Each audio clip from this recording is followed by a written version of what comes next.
Hey Cacher, Derek here, Baker 6 Clan. Last week I showed you how to use this latch with no power. This week we're going to add power. Let's get started. Alright, so this latch really does not take a lot of power to activate to release it. In fact, I'm going to be using a 9-volt battery to be able to do this. And if you have the connection to go with what's already on here, great. I don't, so I'm just going to cut that right off.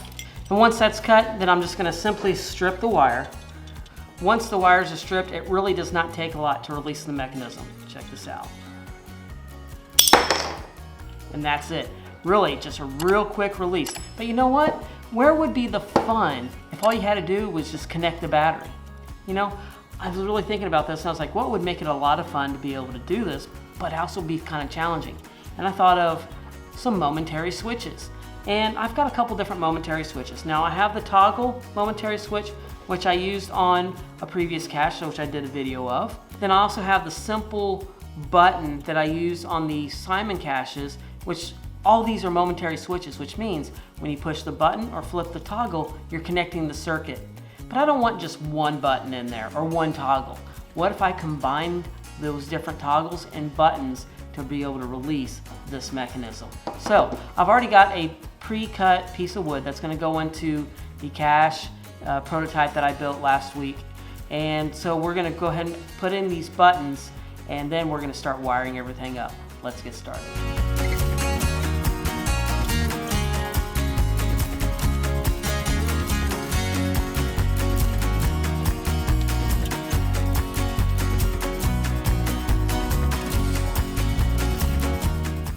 Alright, so now the buttons and the toggle switches are in place, and I've also added where the battery's going to go.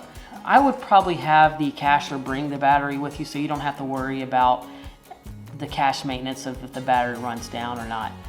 So that would be my recommendation, to let them bring the battery for the Todd on this.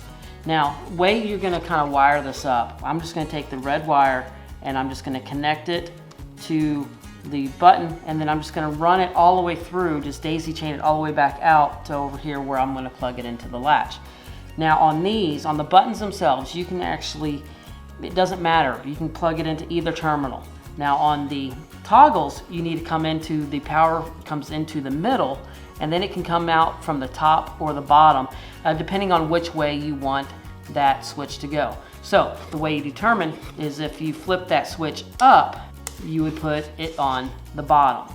If you flip it down, you would put the power coming out of the top. So it's kind of like the way, which way it's pointing. And then you're just gonna run that all the way through.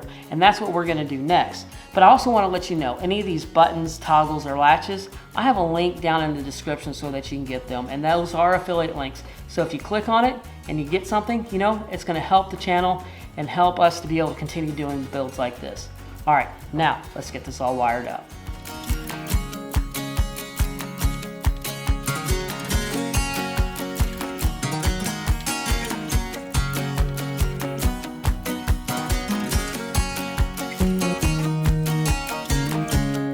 Alright, so now I've got it already put into the prototype and it's all wired up. The next thing I needed to do is take the wires from the switches and connect them to the latch. And it's just real simple. I'm just going to use these wire nuts and just going to attach red to red and black to black. Alright, so now I got the door on, it's installed, the wire nuts are on, ready to be solved. Now, it's not going to open when you just push one of the buttons itself or hit one of the toggles. I wired it so that you had to push all the buttons and flip all the toggles at one time to get it to unlatch. So let's do that real quick. Then you're into where the logbook would go.